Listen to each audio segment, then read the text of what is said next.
Welcome to our channel. Today we how to download Microsoft Defender offline skin tool step by step clearly.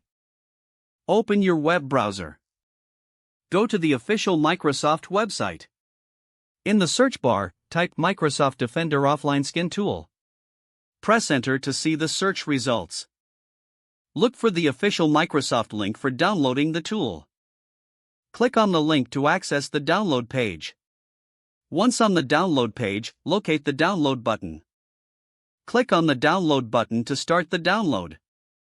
Wait for the download to complete. Open your downloads folder.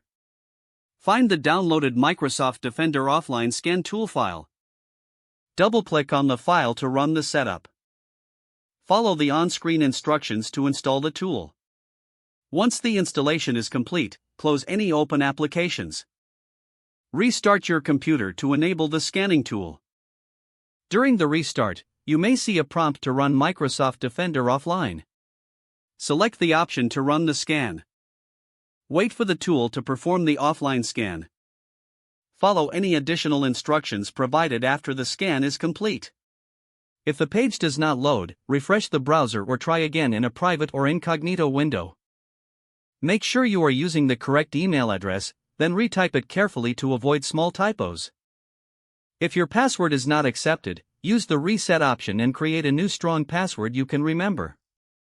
Check your spam folder for verification or security emails, then complete any requested confirmation steps. Enable two-factor authentication if available to improve account security and reduce unauthorized access risk. After signing in, review your profile details so your contact information and settings are accurate and current. If you see an error message, note it down and try again after restarting your device and internet connection.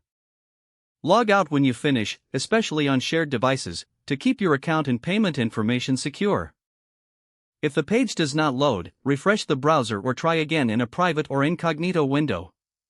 Make sure you are using the correct email address, then retype it carefully to avoid small typos.